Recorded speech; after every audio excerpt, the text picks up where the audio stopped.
A Bondade de Deus, por Stephen Charnock. Ao jovem rico, Jesus perguntou: Por que me chamas bom? Ninguém há bom senão um, que é Deus. Marcos 10:8. Somente Deus é essencialmente bom e perfeito. Esta grande declaração nos mostra a futilidade das obras de justiça.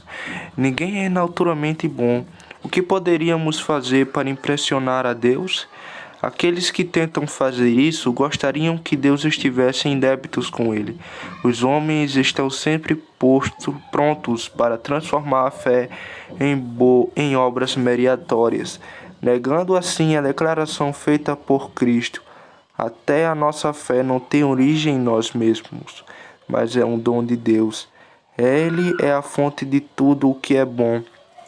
A noção de bondade é inseparável da noção de Deus. Ele não pode ser Deus se não for bom. Verdadeiramente bom é Deus para com Israel, para com os limpos de coração. Salmos 73:1. O Senhor Deus, misericordioso e piedoso, tardio em irar-se e grande em beneficência e verdade. Êxodo 34:6. Primeiro, o que esta bondade é? Não estamos nos referindo à perfeição essencial de Deus, ou à santidade, ou mesmo à sua própria bem-aventurança ou plenitude. Não estamos nem mesmo nos referindo à sua misericórdia, pois a bondade se estende além da misericórdia. A misericórdia pressupõe um objeto miserável, mas a bondade não necessita de forma alguma de um objeto. Por exemplo, a criação foi um ato de bondade e não de misericórdia. Antes, estamos nos referindo à magnificência de Deus, sua liberdade e doação na administração de todas as coisas. Deus é benevolente com todas as suas criaturas como criaturas. Esta é a mais prazerosa das perfeições da natureza de Deus, que faz com que Ele seja amado e desejado por nós. A bondade de Deus alcança todos os seus atributos. Quando Deus revelou-se a si mesmo a Moisés, de maneira que um ser humano fosse capaz de suportar, ele disse: Eu farei passar toda a minha bondade por diante de ti. Êxodo 33:19. Como se a bondade fosse a fonte de todos os afluentes de sua glória. Este é o atributo capitão que conduz o restante a agir. Segundo ponto, a natureza da bondade de Deus. Deus é bom por sua própria essência. Ele é mais do que bom em sua própria essência, pois tudo o que ele criou é bom neste sentido, mas ele é bom em sua própria essência pelo fato de ninguém ser a causa desta bondade. A bondade não é uma qualidade de Deus, mas a sua própria natureza. Não é um hábito acrescentado à sua essência, mas a sua própria essência. A sua bondade é infinita, ilimitada, eterna e abundante. Deus é a primeira e principal causa da bondade. Toda bondade na criatura deriva dele. Tu és o meu Senhor. A minha bondade não chega à tua presença. Salmos 16:2. Nossa bondade é mutável, mas Deus é imutável. Ele é o padrão da bondade. Nada é realmente bom a não ser que se assemelhe a ele. Não há uma partícula sequer do mal em Deus. Ele é todo e perfeitamente bom. A bondade de Deus é comunicativa, faz parte da própria natureza da bondade ser difusiva, distribuir. Deus não é invejoso de sua bondade ou mesquinho com ela. Ele é propenso a comunicar sua bondade porque o sol espalha os 6 raios e calor. Deus é necessariamente bom. Ele é bom por natureza e não somente por vontade. Não existe a mínima possibilidade de Deus ter escolhido ou escolher ser mal. Ele é bom em si mesmo e não pode agir contra a sua própria natureza. Ele não foi obrigado a criar o mundo, mas escolheu fazê-lo, e por isso ele fez o mundo bom. Entretanto, Deus é livremente bom. A necessidade de sua bondade não impede a liberdade de suas ações. Ele é totalmente livre nas comunicações de sua bondade. Ele voluntariamente exerce a sua bondade naquilo que escolhe fazer o bem, ou o grau de bem que fará. Ele não pode ser constrangido com respeito à sua bondade. Deus se deleita em comunicar sua bondade. O seu prazer em mostrá-la é maior do que o nosso prazer em recebê-la. Ele não esconde os seus tesouros como se tivesse inveja deles. Antes, ele se regozija em compartilhar suas riquezas. Ele se deleita no clamor dos homens por sua bondade, mostrando-se desejoso em conceder as coisas que lhe pendem. A demonstração da bondade foi o motivo e o fim de todas as obras de criação e providência de Deus. A sua motivação, fim residem nele mesmo, pois nada é maior do que ele. Portanto, esta perfeição mais amável reivindica os seus melhores direitos de ser primeiramente demonstrada. Ao criar, Deus não aumentou a sua excelência, mas manifestou-a. Se Deus não tivesse criado o mundo, ele permaneceria desconhecido a todos, exceto para si mesmo. Mas ele produziu criaturas a fim de se tornar conhecido. O reconhecimento de sua bondade deve ser o motivo maior e o fim de todas as suas obras. Terceiro ponto, Deus é bom. Quanto melhor uma pessoa for, maior será a sua caridade. Deus é o melhor e mais bondoso ser, pois não há ninguém acima dele. Desde que toda criatura de Deus é boa, 1 Timóteo 4,4, e a bondade das criaturas procede do seu Criador, ele tem que ser o melhor ou supremo bem. Como é a causa é mais rica do que o efeito, ele é infinito em bondade. A fim de que ninguém duvide da bondade de Deus, vamos defender isso de pelo menos 2 ataques. Primeiro, a bondade de Deus não pode ser comprometida por ele ter permitido a entrada do pecado no mundo. Deus, em sua bondade, criou o homem com a capacidade de ser feliz. Mas será que poderíamos chamá-la de bondade se Deus tivesse forçado o homem a ser feliz contra a sua vontade? Deus, em sua bondade, não somente deu a Adão o poder de decisão, como também, pela mesma bondade, o deixou livre para usá-lo. Somente com a liberdade de escolha é que a obediência poderia ser considerada realmente como obediência. A bondade de Deus não é menos bondade porque o homem fez mau uso dela. Foi o homem, não Deus, que caiu. Além disso, Deus, em sua bondade, permitiu a queda do homem, para demonstrar a ele as riquezas ainda maiores da sua glória na obra da redenção. Segundo, a bondade de Deus não pode ser comprometida por discriminar quem será o objeto da mesma.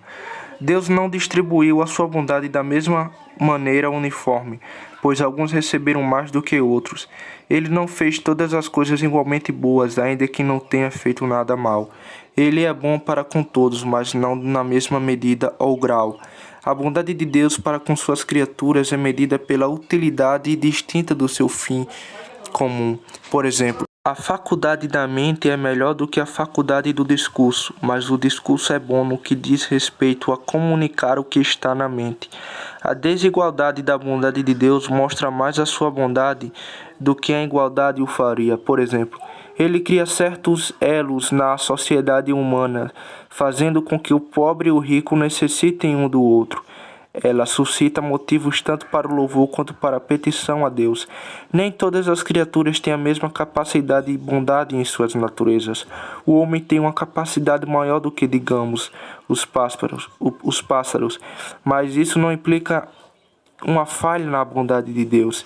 Se Deus mostrasse toda a sua bondade a qualquer um de suas criaturas, esta não seria capaz de suportá-la, pois nenhum homem pode ver a Deus e viver. Êxodo 33:20. Deus tem o direito de manifestar a sua bondade de acordo com o seu soberano prazer. Ele é o Senhor dos seus bons. Pelo fato de perdoar alguns rebeldes, Deus fica obrigado a perdoar todos? A bondade de Deus é diminuída quando ele não a distribui para aqueles que o desprezam e não buscam o seu favor? Ele não é livre para agir de acordo com a sua sábia vontade e não de acordo com os caprichos dos homens ímpios? Além disso, o castigo que Deus exerce sobre os malfeitores de maneira alguma viola a sua bondade. Tudo o que Deus faz é bom, quer isso seja prazeroso ou doloroso às criaturas. O castigo não é uma distorção moral da pessoa que o inflige.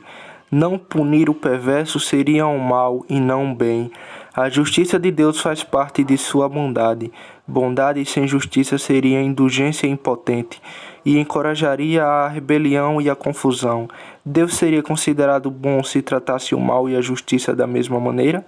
Fazer um impor leis faz parte da bondade de Deus na medida em que isso promove a bondade e restringe a maldade. E isso a lei é santa. Um mandamento santo, justo e bom, Romanos 7:12. A lei nunca seria lei se não houvesse a penalidade. Não se fazer cumprir a lei seria uma perversão da bondade. Isso seria uma fraca indulgência e não bondade, conviver para sempre com alguém impenitente. O Senhor é conhecido pelo juízo que fez, Salmo 9:16. Como poderia parecer bom aos olhos de Deus ver a sua bondade pisoteada e nunca reivindicar sua honra?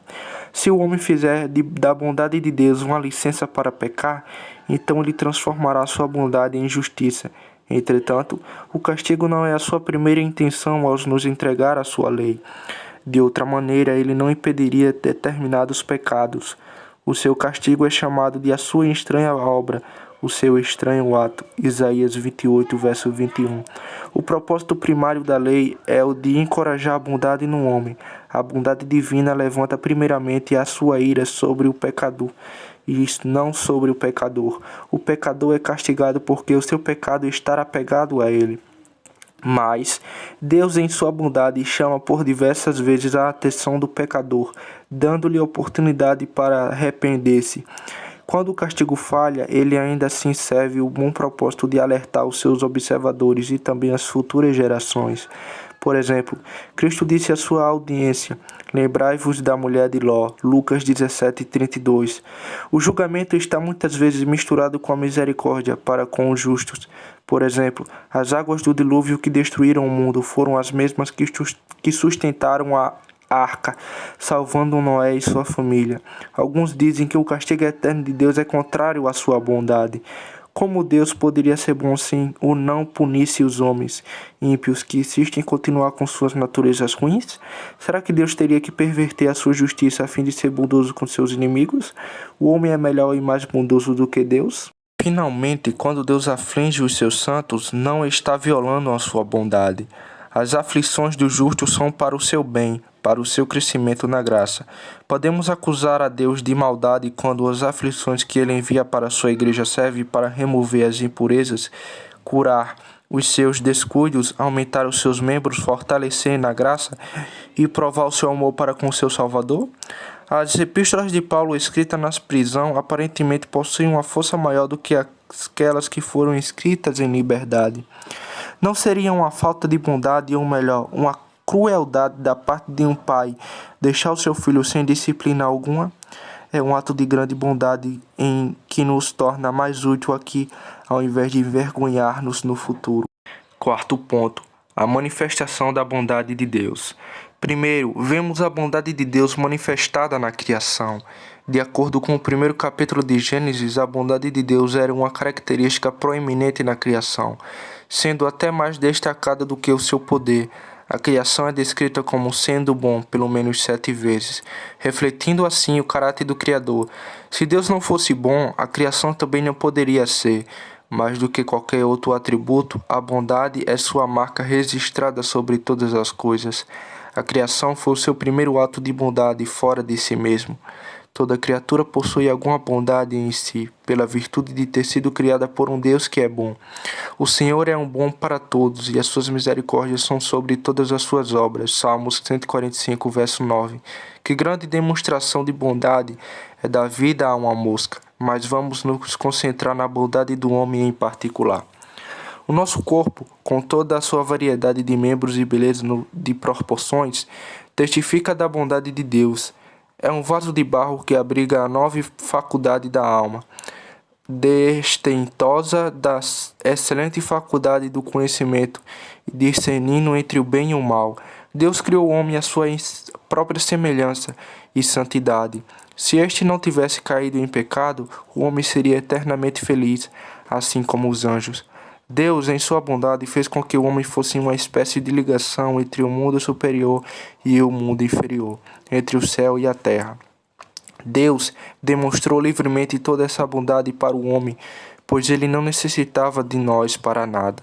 Ele não tinha necessidade de criar absolutamente nada e certamente não teve necessidade nenhuma de criar um homem, ainda que o teria feito bom. O que poderia ser melhor do que ser feito à imagem de Deus? Vamos exclamar juntamente com o salmista: Ó Senhor, Senhor nosso Deus, quão admirável é o teu nome em toda a terra, que é o homem imortal para que te lembres dele, e o filho do homem para que o visites. Salmo 8, capítulo 1, verso 4.